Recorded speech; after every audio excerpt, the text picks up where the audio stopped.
എല്ലാ വിദ്യാർത്ഥികൾക്കും ഐവ സുന്നിയ റെസിഡൻഷ്യൽ അക്കാദമിയുടെ മറ്റൊരു ക്ലാസ്സിലേക്ക് സ്വാഗതം. ഇന്ന് നമ്മൾ ഡിസ്കസ് ചെയ്യുന്നത് തേർഡ് ചാപ്റ്ററിൻ്റെ അവസാന ഭാഗമാണ്. Indian economy since 1991. ഈ ചാപ്റ്ററിൽ നമ്മൾ ഡിസ്കസ് ചെയ്തു വന്നിരുന്നത് റിഫോംസിനെ കുറിച്ചും അതുപോലെ തന്നെ പ്രൈവറ്റൈസേഷൻ, ലിബറലൈസേഷൻ, ഗ്ലോബലൈസേഷൻ തുടങ്ങിയ ടോപ്പിക്കായിരുന്നു. ഇന്ന് നമ്മൾ ഡിസ്കസ് ചെയ്യാൻ പോകുന്നത് an assessment, that is advantage and different criticism of Indian economic reforms. അതിനെക്കുറിച്ചാണ് നമ്മൾ ഇന്ന് ഡിസ്കസ് ചെയ്യാൻ പോകുന്നത്. ഇന്ത്യൻ എക്കണോമി ഡ്യൂറിങ് റിഫോംസും അതുപോലെ തന്നെ റിഫോംസിന് ശേഷവും അതുപോലെ തന്നെ അതിന് എത്രത്തോളം കാര്യങ്ങൾ അച്ചീവ് ചെയ്യാൻ പറ്റിയിട്ടുണ്ട്, എന്തൊക്കെ പോരായ്മകളുണ്ട് എന്നുള്ളതാണ് ഈ അസസ്മെൻറ്റ് രീതിയിൽ നമ്മളിവിടെ മനസ്സിലാക്കാൻ പോകുന്നത്. In economics, the growth of an economy is measured by the gross domestic product. സാമ്പത്തിക ശാസ്ത്രത്തിൽ അല്ലെങ്കിൽ എക്കണോമിക്സിൽ ഗ്രോത്ത് ഓഫ് ആൻ എക്കണോമി അല്ലെ ഒരു രാജ്യത്തിൻ്റെ അല്ലെങ്കിൽ ഒരു സമ്പദ് വ്യവസ്ഥയുടെ വളർച്ച മെഷർ ചെയ്യുന്നത് ഗ്രോസ് ഡൊമസ്റ്റിക് പ്രോഡക്റ്റ് എന്നുള്ള ഇൻഡിക്കേറ്റേഴ്സ് ഉപയോഗിച്ചിട്ടാണ്. GDP. The post 1991 India witnessed a rapid growth in GDP on a continual basis for 2 decades. 1991 ശേഷം GDPയിൽ എന്താണ് റാപ്പിഡ് ഗ്രോത്ത് റേറ്റ് നമുക്ക് അറ്റൈൻ ചെയ്യാൻ പറ്റിയിട്ടുണ്ട്. അതും തുടർച്ചയായിട്ട് നമുക്ക് 2 ഡിക്കേഡ്സിലെ അതായത് 20 വർഷത്തോളം നമുക്ക് എന്ത് ചെയ്യാൻ പറ്റിയിട്ടുണ്ട് എന്നാണ്. GDPയിൽ നല്ല രീതിയിൽ വളർച്ച നമുക്ക് കൈവരിക്കാൻ സാധിച്ചിട്ടുണ്ട്. അത് റിഫോംസിനെ സാധൂകരിക്കുന്ന ഒരു പോയിൻറ്റ്സ് ആയിട്ടാണ് നമ്മൾ മനസ്സിലാക്കേണ്ടത്. Next, during the reform period the growth of agriculture has declined. Agricultural growth കുറയുകയാണ് ചെയ്തത്. While the industrial sector was in fluctuation. എന്താണ് ഫ്ലക്ച്വേഷൻ? കൂടുകയും കുറയുകയൊക്കെ ചെയ്തിട്ടുണ്ട്. ഗ്രോത്ത് ഉണ്ടായിട്ടുണ്ട് ഇൻഡസ്ട്രിയൽ സെക്ടറിൽ, അതുപോലെ തന്നെ ഗ്രോത്ത് കുറയാനും വളർച്ച കുറയാനും ഇട വന്നിട്ടുണ്ട് എന്നുള്ളതാണ്. And the growth of the service sector has improved. Service സെക്ടറിൻ്റെ ഗ്രോത്ത് നമുക്ക് ഇംപ്രൂവ്ഡ് ആയിട്ടാണ് മനസ്സിലാക്കാൻ സാധിച്ചത് എന്നുള്ളതാണ്. അപ്പോൾ അഗ്രികൾച്ചറൽ സെക്ടറിൽ ഗ്രോത്ത് കുറഞ്ഞു എന്നുള്ളതാണ്. അതുപോലെ തന്നെ ഇൻഡസ്ട്രിയൽ സെക്ടറിൽ വൈഡ് ഫ്ലക്ച്വേഷൻ നമുക്ക് കാണാൻ സാധിച്ചു. The growth of the service sector has improved. 3 സെക്ടറിനെ കുറിച്ചുമാണ് ആ പാരഗ്രാഫിൽ നമ്മൾ മനസ്സിലാക്കേണ്ടത്. Next, the opening of the economy has led to rapid increase in foreign direct investment and foreign exchange reserve. നമ്മുടെ ഫോറിൻ എക്സ്ചേഞ്ച് റിസർവ്, വിദേശ ഫോറിൻ ഡയറക്റ്റ് ഇൻവെസ്റ്റ്മെൻറ്റ് എന്ന് പറഞ്ഞാൽ വിദേശത്ത് നിന്നുള്ള ഇൻവെസ്റ്റ്മെൻറ്റ്, FDI. നമ്മുടെ രാജ്യത്തുള്ള പല ബിസിനസ്സിലേക്കും വിദേശത്തു നിന്നുള്ള നിക്ഷേപങ്ങൾ വർദ്ധിക്കാൻ റിഫോംസ് കൊണ്ട് സാധിച്ചിട്ടുണ്ട്. അതുപോലെ തന്നെ എക്സ്ചേഞ്ച് റിസർവിൻ്റെ അളവ് കൂട്ടാനും അല്ലേ.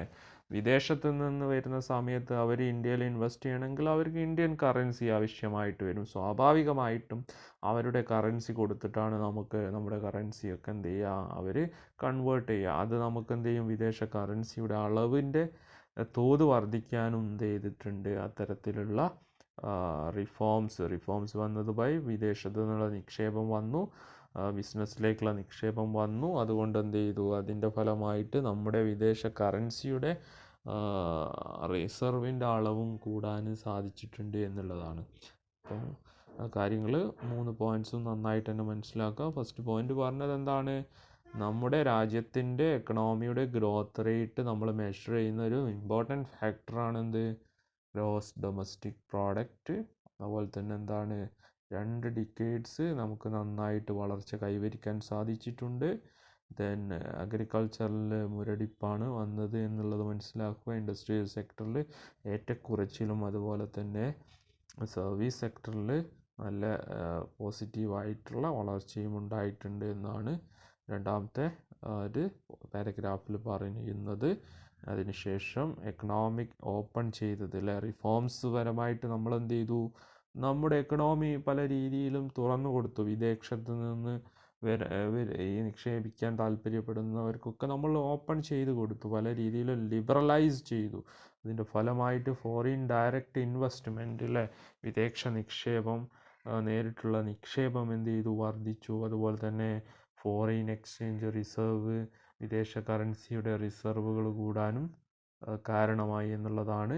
Next, the foreign investment include foreign direct investment and foreign institutional investment.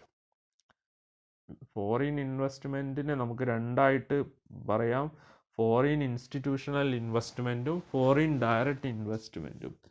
രണ്ടും എന്താണ്, വിദേശ നിക്ഷേപമാണ്. നിങ്ങൾ എന്ത് ചെയ്യുക, ഇത് നാളേക്കോ അല്ലെങ്കിൽ അടുത്ത ക്ലാസ്സിൻ്റെ മുമ്പായിട്ടോ നിങ്ങളൊരു വർക്കായിട്ട് എടുക്കുക. എന്നിട്ട് എന്ത് ചെയ്യുക, ഫോറിൻ ഡയറക്റ്റ് ഇൻവെസ്റ്റ്മെൻറ്റ് എന്താണെന്ന് മനസ്സിലാക്കുക, ഫോറിൻ ഇൻസ്റ്റിറ്റ്യൂഷണൽ ഇൻവെസ്റ്റ്മെൻറ്റ് എന്താണെന്ന് മനസ്സിലാക്കുക, ഇൻ്റർനെറ്റൊക്കെ യൂസ് ചെയ്തിട്ട് മനസ്സിലാക്കുക. എന്നിട്ട് അതിൻ്റെ നോട്ട്സ് കൃത്യമായിട്ട് എഴുതുക. ഓക്കെ, എന്നിട്ട് നിങ്ങൾക്ക് എന്തെങ്കിലും മനസ്സിലാവുന്നില്ലെങ്കിൽ നമുക്ക് ഡിസ്കസ് ചെയ്യാം. ഓക്കെ, FDI ആൻഡ് FII എന്താണെന്നുള്ളത് നോക്കുക. Next, India becomes successful exporting of auto parts, engineering goods, IT software and textiles in the reform period. Rising prices have also been kept under control. ഇന്ത്യക്ക് എന്ത് സാധിച്ചു, successful, ഈ വിധത്തിലുള്ള ഇൻഡസ്ട്രീസിൽ successful, അതിൻ്റെ എക്സ്പോർട്ടിങ്ങിൽ successful ആവാൻ സാധിച്ചു എന്നുള്ളതാണ്. ഓട്ടോ പാർട്സ് അല്ലേ, ഓട്ടോമൊബൈൽ ഇൻഡസ്ട്രിയിലുള്ള ഓട്ടോ പാർട്സ്, അതുപോലെ തന്നെ എൻജിനീയറിങ് ഗുഡ്സ്, IT സോഫ്റ്റ്വെയർ സർവീസാണത്, ടെക്സ്റ്റൈൽസ്, ഇതൊക്കെ ഇന്ത്യക്ക് എന്ത് ചെയ്തു, നന്നായിട്ട് പെർഫോം ചെയ്യാൻ കഴിഞ്ഞു, നന്നായിട്ട് കയറ്റുമതി ചെയ്യാൻ സാധിച്ചു. അതുപോലെ തന്നെ ഇൻഫ്ലാഷൻ, റൈസിങ് പ്രൈസസ് എന്ന് പറഞ്ഞാൽ ഇൻഫ്ലാഷൻ നമ്മുടെ പരിധിയിൽ നിർത്താനും നമുക്ക് സാധിച്ചിട്ടുണ്ട്. ഇതൊക്കെ എന്താണ്, ഇതൊക്കെ ഈ പോയിൻറ്റ്സുകളിലൊക്കെ പ്രധാനമായിട്ട് ഈ റിഫോംസിൻ്റെ അഡ്വാൻറ്റേജുകളായിട്ടാണ് നമ്മളത് ഓർത്ത് വെക്കേണ്ടത്. ഇപ്പോൾ അഗ്രികൾച്ചറൽ മേഖലയിലൊരു മുരടിപ്പുണ്ട് എന്നുള്ളത് അല്ലാതെ ബാക്കിയൊക്കെ നമ്മൾ പറയുന്നത് എന്താണ്, ഒരു പോസിറ്റീവായിട്ടുള്ള കാര്യങ്ങളാണ്. വിദേശ നിക്ഷേപം കൊണ്ടുവരാൻ സാധിച്ചു, അതുപോലെ തന്നെ ഫോറിൻ എക്സ്ചേഞ്ച് റിസർവ് വർദ്ധിപ്പിക്കാൻ സാധിച്ചു, എക്സ്പോർട്ട്, ഈ മേഖലയിലുള്ള ഇൻഡസ്ട്രീസിൽ എക്സ്പോർട്ടുകൾ സാധിച്ചു. അങ്ങനെ പോസിറ്റീവായിട്ടുള്ള കാര്യങ്ങളാണ്. ഇനി നമുക്ക് നോക്കാനുള്ളത്, ഒരുപാട് ക്രിറ്റിസിസം പല വ്യക്തികൾ എന്ത് ചെയ്തിട്ടുണ്ട്, ഈ റിഫോംസിനെ ക്രിട്ടിസൈസ് ചെയ്തിട്ടുണ്ട്. ആ ക്രിറ്റിസിസമാണ് ഇനി നമുക്ക് പഠിക്കാനുള്ള. റിഫോംസ് പോരായ്മകൾ ചൂണ്ടിക്കാണിച്ചിട്ടുണ്ട്, അതാണ് ഇനി നമുക്ക് നോക്കാനുള്ളത്. Reform process has been widely criticised because it does not fully address the areas of employment, agriculture, industry, infrastructure development and fiscal management. ഇപ്പോൾ ഈ പറയുന്ന മേഖലയിലൊക്കെ എന്ത് ചെയ്തിട്ടുണ്ട്, നന്നായിട്ട് അഡ്രസ്സ് ചെയ്യാൻ റിഫോംസിന് സാധിച്ചിട്ടില്ല. അതുകൊണ്ട് എന്ത് ചെയ്തു, ആ ഒരു പോരായ്മകൾ എക്സ്പേർട്ട് എന്ത് ചെയ്തിട്ടുണ്ട്, ചൂണ്ടിക്കാണിച്ചിട്ടുണ്ട് എന്നുള്ളതാണ്. അത് കാര്യങ്ങളാണ് വിശദമായിട്ട് നമ്മൾ നോക്കാൻ പോകുന്നത്. റിഫോംസ് ഇൻ അഗ്രികൾച്ചറാണ് ആദ്യം നമ്മൾ നോക്കുന്നത്. Reforms have not been able to benefit agriculture. നേരത്തെ തന്നെ നമ്മൾ പറഞ്ഞു, അഗ്രികൾച്ചറിൽ ഡെവലപ്മെൻറ്റോ ഗ്രോത്തോ ഇല്ലായിരുന്നു എന്നുള്ളത്. Public investment in agriculture sector, especially in infrastructure, has fallen in the reform period. പബ്ലിക്കിൻ്റെ infrastructure investment in the field of agriculture അല്ലെ, അഗ്രികൾച്ചറൽ മേഖലയിലുള്ള ഇൻവെസ്റ്റ്മെൻറ്റ് കുറയാണ് ചെയ്തത്. Removal of fertiliser subsidy has led to increase in the cost of production. Fertiliser അല്ലേ, അഗ്രികൾച്ചറിൻ്റെ ഫെർട്ടിലൈസറിന് കൊടുത്തിരുന്ന subsidy ഒഴിവാക്കിയതുമായി അവർക്ക് എന്ത് ചെയ്തു, കോസ്റ്റ് ഓഫ് പ്രൊഡക്ഷൻ, അഗ്രികൾച്ചറിൻ്റെ ഉൽപ്പാദന ചെലവ് വർദ്ധിക്കാൻ കാരണമായി. Which has severely affected small and marginal farmers. ചെറിയ തോതിൽ കൃഷി ചെയ്യുന്നവരെ വളരെ വലിയ തോതിൽ അത് ബാധിച്ചു എന്നുള്ളതാണ്. Export oriented policy strategies in agriculture lead to focusing on cash crops. This lead to increasing in the prices of food grains. അപ്പോൾ നമ്മുടെ എക്സ്പോർട്ട് പോളിസി എന്താണ് ഫോക്കസ് ചെയ്തത്, അഗ്രികൾച്ചർ ഓൺ ക്യാഷ് ക്രോപ്സ് ആണ് അല്ലേ, നാണ്യവിളകളാണ് ഫോക്കസ് ചെയ്തത്. അത് കാരണമായിട്ട് എല്ലാവരും നാണ്യവിളകൾ കൃഷി ചെയ്തു.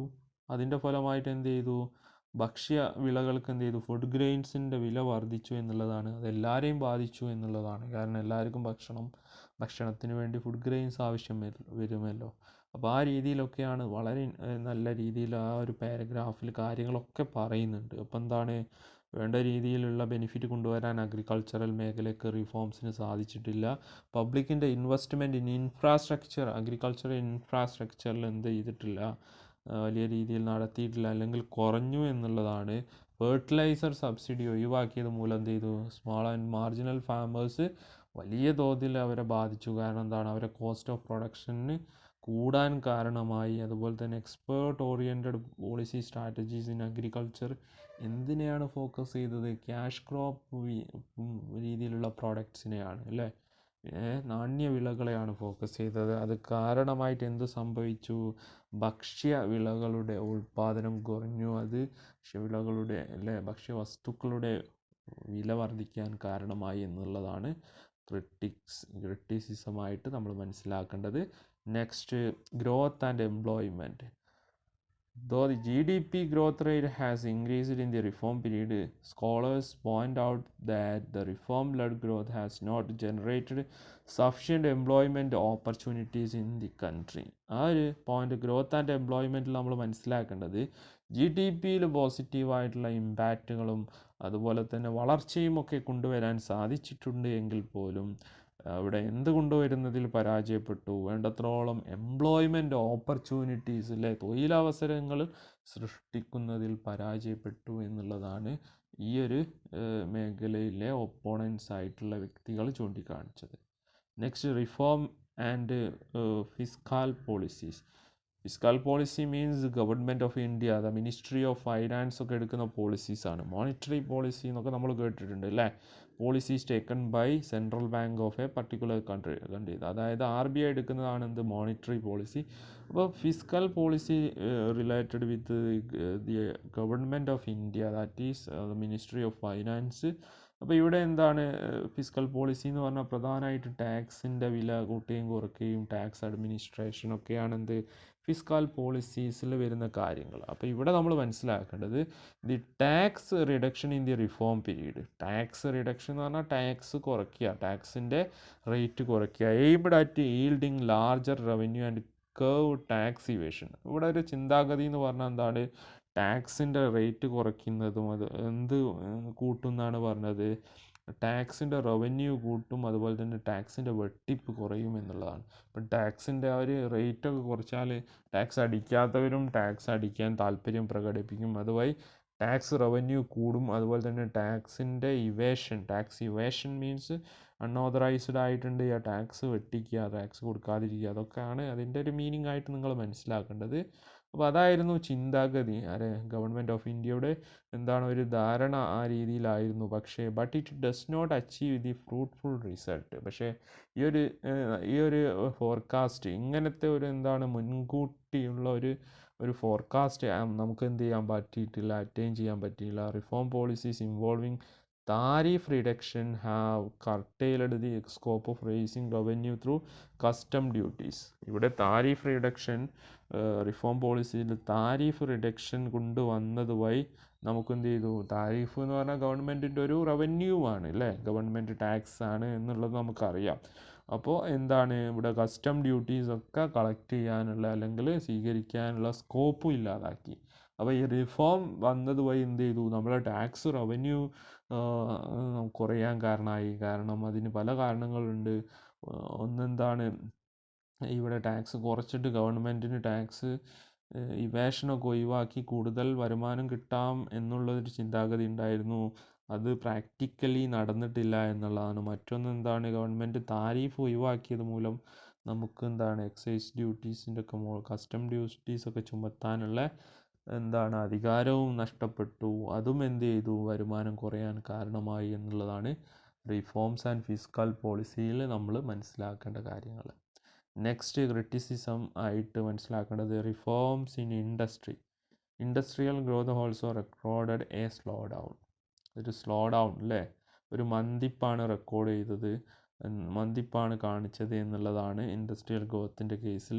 This is because of decreasing demand of industrial product due to cheaper imports. Industrial products ഇല്ല, ഇൻഡസ്ട്രീസിന് ആവശ്യമായിട്ടുള്ള പ്രൊഡക്ട്സിൻ്റെ ഡിമാൻഡിലുണ്ടായ കുറവ്. കാരണം എന്താണ്, ഇൻഡസ്ട്രിയൽ പ്രൊഡക്റ്റ് ചീപ്പായിട്ട് വിദേശത്തു നിന്ന് വന്നു, നമ്മളെ എക്കണോമി നമ്മൾ തുറന്നു കൊടുത്തു. അതിൻ്റെ ഫലമായിട്ട് വിദേശത്തു നിന്ന് എന്ത് ചെയ്തു, വില കുറച്ചിട്ടുള്ള ഇൻഡസ്ട്രിയൽ പ്രൊഡക്റ്റ് അവൈലബിൾ ആയി. അത് ഇന്ത്യയിലെ ഇൻഡസ്ട്രിയൽ പ്രൊഡക്ട്സിൻ്റെ ഡിമാൻഡ്സ് എന്ത് ചെയ്തു, കുറച്ചു എന്നുള്ളതാണ്. Due to cheaper imports and inadequate investment in infrastructure etcetera. The infrastructure facilities including power supply have remained inadequate due to lack of investment. മറ്റൊരു പ്രോബ്ലം എന്ന് പറഞ്ഞാൽ എന്താണ്, പവർ സപ്ലൈ പ്രോബ്ലംസ്. ഇൻഫ്രാസ്ട്രക്ചറിൽ വേണ്ടത്തോളം മുതൽ മുടക്കാത്തത് കൊണ്ടുണ്ടായ ഒരു വിഷയമാണ് അവർ ചൂണ്ടിക്കാണിക്കുന്നത്. Developing country like India still does not have the access to developed countries market because of high non tariff barriers. ഇപ്പം 2 തരത്തിലുള്ള ബാരിയേഴ്സ് എന്ന് നമ്മൾ പറഞ്ഞിട്ടുണ്ട്, tariff and non tariff barriers. India പോലത്തെ രാജ്യത്തിന് ഡെവലപ്ഡ് കൺട്രീസ് ആയിട്ടുള്ള, എക്സാമ്പിൾ അമേരിക്ക പോലത്തെ രാജ്യങ്ങൾ അല്ലേ, ബ്രിട്ടീഷ്, UK അല്ലെങ്കിൽ USA ഒക്കെ പോലത്തെ എന്താണ് ഡെവലപ്ഡ് ആയിട്ടുള്ള രാജ്യങ്ങളുണ്ട്. അവിടേക്ക് ഇന്ത്യ പോലത്തെ രാജ്യത്തിന് എന്ത് കിട്ടിയില്ല, ആക്സസ് കിട്ടിയില്ല എന്ന് പറഞ്ഞാൽ അവിടേക്ക് നമ്മളെ പ്രോഡക്റ്റ് കയറ്റുമതി ചെയ്യാനുള്ള അവസരം കിട്ടിയിട്ടില്ല, അല്ലെങ്കിൽ അവസരം ഇല്ലാതായി പോയി. അതിനുള്ള കാരണം എന്താണ്, അവർ നോൺ താരിഫ് ബാരിയേഴ്സ് ഇമ്പോസ് ചെയ്തു എന്നുള്ളതാണ്. ഇപ്പോൾ നോൺ താരിഫ് ബാരിയേഴ്സ് എന്താണെന്നുള്ളതൊക്കെ നമ്മൾ പറഞ്ഞിട്ടുണ്ടല്ലേ. പല രീതിയിലും എന്താണ് ടാക്സ് ചുമത്താതെ, താരിഫ് അല്ലാതെ പല രീതിയിലും നമ്മൾ എന്ത് ചെയ്യും, റെസ്ട്രിക്റ്റ് ചെയ്യും, അല്ലെങ്കിൽ ഒരു ഫോറിൻ നാഷൻ അവിടേക്ക് എന്ത് ചെയ്യും, വരുന്നത് റെസ്ട്രിക്റ്റ് ചെയ്യും. അങ്ങനെ ഇന്ത്യ പോലത്തെ രാജ്യത്തേക്ക് എന്ത് ചെയ്തു, നോൺ താരിഫ് ബാരിയേഴ്സ് ഒക്കെ ഇമ്പോസ് ചെയ്ത് റെസ്ട്രിക്റ്റ് ചെയ്തു. അത് നമുക്ക് എന്ത് ചെയ്തില്ല, വിദേശത്തെ മാർക്കറ്റ് കിട്ടിയിട്ടില്ല. അതും ഇന്ത്യൻ ഇൻഡസ്ട്രിയെ ബാധിച്ചു എന്നുള്ളതാണ്. അപ്പോൾ എന്ത് ചെയ്തു, ഇവിടെ ഡിമാൻഡ് ഓഫ് ഇൻഡസ്ട്രിയൽ പ്രോഡക്റ്റ്, ഇവിടെ ചീപ്പർ ഇമ്പോർട്ട് ഗുഡ്സ് വന്നതുകൊണ്ട് ആ രീതിയിൽ എന്ത് ചെയ്തു, ബാധിച്ചു. അതുപോലെ തന്നെ ഇൻഫ്രാസ്ട്രക്ചർ ഫെസിലിറ്റീസും പവർ സപ്ലൈൻ്റെയൊക്കെ കാര്യം വളരെ മോശമായിരുന്നു. അതുപോലെ തന്നെ ഇന്ത്യക്ക് ഡെവലപ്ഡ് നാഷൻ്റെ എക്കണോമിയിലേക്ക് എൻട്രൻസ് കിട്ടിയിട്ടില്ല. അതേ ഇമ്പോസ് നോൺ താരിഫ് ബാരിയേഴ്സ്, അവരെ നോൺ താരിഫ് ബാരിയേഴ്സ് ചുമത്തിയതുമായി നമുക്ക് ആ ഒരു സ്കോപ്പും ഇല്ലാതായി. ഇതൊക്കെ എന്ത് ചെയ്തു, ഇൻഡസ്ട്രിയൽ സെക്ടറിലെ സ്ലോ ഡൗണിന് കാരണമായി. നെക്സ്റ്റ് ക്രിറ്റിസിസം, ദെൻ ഡിസ്ഇൻവെസ്റ്റ്മെൻറ്റ് എന്താണെന്ന് നമ്മൾ മനസ്സിലാക്കിയിട്ടുണ്ട്. Disinvestment, every year the government fixes a target for disinvestment of public sector enterprises. ഓരോ വർഷവും ഗവൺമെൻറ് ഇത്ര കോടി രൂപേൻ്റെത് വിൽക്കാനുള്ള എന്ത് ചെയ്തു, ഒരു ടാർഗറ്റ് ഫിക്സ് ചെയ്തു. ക്രിട്ടിക്സ് പോയിൻ്റ് ഔട്ട് ദാറ്റ്, ഇതിനെ വിമർശിക്കുന്നവർ പോയിൻ്റ് ചെയ്ത കാര്യമാണ്, the assets of public sector enterprises have been under valued. Asset എന്ന് പറഞ്ഞാൽ എന്താണ്, അതിൻ്റെ എന്താണ് വിലയുള്ള എന്താണ്, ഒരുപാട് അസറ്റുകൾ ഉണ്ടാവും അല്ലേ, ഒരുപാട് അസറ്റുകൾ. അസറ്റ് എന്നൊക്കെ പറഞ്ഞാൽ ബിസിനസ്സിൻ്റെ മൂല്യമുള്ള വസ്തുക്കളാണ്. അപ്പോൾ ഈ അസറ്റുകളൊക്കെ എന്ത് ചെയ്തു, അണ്ടർ വാല്യൂ ചെയ്യുന്ന എന്താണ് 10,000 റുപ്യുള്ള സാധനത്തിന് 5,000 രൂപ വില ഇടുക. അതായത് യഥാർത്ഥ വാല്യൂവിൽ കുറച്ചിട്ടാണ് എന്ത് ചെയ്തത്, അതിനെ അളന്നത് അല്ലെങ്കിൽ വാല്യൂ ചെയ്തത്, and sold to the private sector. അപ്പോൾ ഗവൺമെൻറ് ഓരോ വർഷവും എന്ത് ചെയ്തു, എത്ര കോടി രൂപേൻ്റെത് വിൽക്കണമെന്ന് തീരുമാനിച്ചു. എന്നിട്ട് എന്ത് ചെയ്തു, പബ്ലിക് സെക്ടറിൻ്റെ അസറ്റുകൾ എന്ത് ചെയ്തു, അണ്ടർ വാല്യൂ ചെയ്തു. പ്രോപ്പർ വിലയിൽ നിന്നും കുറഞ്ഞ വാല്യൂവിന് എന്ത് ചെയ്തു, പ്രൈവറ്റ് സെക്ടർ ബിസിനസ്സിന് എന്ത് ചെയ്തു, വിറ്റു അല്ലേ. Disinvestment is used to offset the shortage of government revenue rather than development of social infrastructure. ഈ ഡിസിൻവെസ്റ്റ്മെൻറ്റ് വഴി ഒരുപാട് പണം ഗവൺമെൻറ് കിട്ടും അല്ലേ, കോടിക്കണക്കിന് രൂപ അല്ലേ, ആസ്തികൾ വിൽക്കുന്നത് വഴി കോടിക്കണക്കിന് രൂപ ഗവൺമെൻറ്റിന് കിട്ടും. അതെന്തിനു ഉപയോഗിച്ചു, ഗവൺമെൻറ്റിൻ്റെ റവന്യൂ ഡെഫിസിറ്റ് അല്ലേ, റവന്യൂ ഷോർട്ടേജ്, ഗവൺമെൻറ്റിന് പല അഡ്മിനിസ്ട്രേഷനും റവന്യൂസ് ആവശ്യമുണ്ട്, അതിൻ്റെ പോരായ്മകൾ പരിഹരിക്കാനാണ് ഉപയോഗിച്ചത്. അല്ലാതെ എന്തിനു വേണ്ടിയിട്ടുള്ള ഡെവലപ്മെൻറ്റ് ഓഫ് സോഷ്യൽ ഇൻഫ്രാസ്ട്രക്ചർ സാധാരണ, അല്ലെങ്കിൽ അതിൻ്റെ ലോജിക്ക് എന്താണ്, അത് സോഷ്യൽ ഇൻഫ്രാസ്ട്രക്ചറിനൊക്കെയാണ് ഉപയോഗിക്കേണ്ടതെങ്കിലും ഗവൺമെൻറ്റിൻ്റെ ഡേ ടു ഡേ റവന്യൂ എക്സ്പെൻഡിച്ചറിന് ഉപയോഗപ്പെടുത്തി എന്നുള്ളതാണ്. അതാണ് ഈ മേഖലയിലെ ക്രിട്ടിക്സ് ചൂണ്ടിക്കാണിച്ചത്. നെക്സ്റ്റ്, ഇത്രയും കാര്യങ്ങളാണ് നമുക്ക് ഈ ചാപ്റ്ററിൽ മൊത്തമായിട്ട് പഠിക്കാനുള്ളത്. അപ്പോൾ ഇവിടെ നമ്മൾ മനസ്സിലാക്കേണ്ടത് വളരെ പ്രധാനപ്പെട്ട ചാപ്റ്ററാണ് ഈ ഇന്ത്യൻ എക്കണോമി സിൻസ് 1991 എന്നുള്ളതാണ്. ഇന്ത്യയുടെ റിഫോംസ് കാലഘട്ടത്തിൽ നടത്തിയ മേജർ റിഫോംസുകളൊക്കെ വളരെ ഷോർട്ടായിട്ടാണ് നമ്മളിവിടെ പറഞ്ഞത് ഡിസ്കസ് ചെയ്തത്. ദെൻ ലിബറലൈസേഷൻ, ഗ്ലോബലൈസേഷൻ, അതുപോലെ തന്നെ പ്രൈവറ്റൈസേഷൻ ആൻഡ് ഡിഫറെൻറ്റ് ഏരിയാസിലെ റിഫോംസ് പറഞ്ഞു. ഇന്ന് നമ്മൾ ഡിസ്കസ് ചെയ്തത് Indian economy during reforms and assessment, അതായത് അതിൻ്റെ ഒരു എന്താണ് ഒരു വിലയിരുത്തലാണ്. ഇവിടെ ഇതിനുണ്ടായ നേട്ടങ്ങൾ ആദ്യം നമ്മൾ പറഞ്ഞു, അതിനുശേഷം അതിനെതിരെ ചില ക്രിറ്റിസിസം വന്നിരുന്നു. ആ ക്രിറ്റിസിസം റിഫോംസ് ഇൻ അഗ്രികൾച്ചറിൽ ഹെഡിലായിട്ട് പറഞ്ഞു, ഗ്രോത്ത് ആൻഡ് എംപ്ലോയ്മെൻറ്റ് ആംഗിളിൽ പറഞ്ഞു, ഫിസ്ക്കൽ പോളിസി ആംഗിളിൽ പറഞ്ഞു, അതുപോലെ തന്നെ ഇൻഡസ്ട്രി ആംഗിളിൽ പറഞ്ഞു. അപ്പോൾ ഈ കാര്യങ്ങളൊക്കെ വളരെ വളരെ ഇമ്പോർട്ടൻ്റ് ആണ്. ഒന്നും നമുക്ക് പഠിക്കാതെ മാറ്റി നിർത്താനില്ല എന്നുള്ളത് എല്ലാവരും മനസ്സിലാക്കുക. നന്നായിട്ട് പഠിക്കാൻ ശ്രമിക്കുക. ഞാൻ പറഞ്ഞ വർക്ക് എല്ലാവരും എന്ത് ചെയ്യുക, നന്നായിട്ട് കണ്ടെത്തി ആൻസർ എഴുതി മനസ്സിലാക്കുക. എന്തായിരുന്നു അത്? FDI ആൻഡ് FII എന്നാൽ എന്ത് എന്നുള്ളതാണ് കാര്യങ്ങളാണ് പറഞ്ഞത്. നമുക്ക് അടുത്ത ക്ലാസ്സിൽ ഇതിൻ്റെ കുറച്ച് ക്വസ്റ്റ്യൻസ് ആൻസറുകൾ നമുക്കൊന്ന് പരിചയപ്പെടേണ്ടതായിട്ടുണ്ട്. നന്നായിട്ട് പഠിക്കുക. സംശയങ്ങളൊക്കെ ഉണ്ടെങ്കിൽ ചോദിക്കുക. Okay, thank you.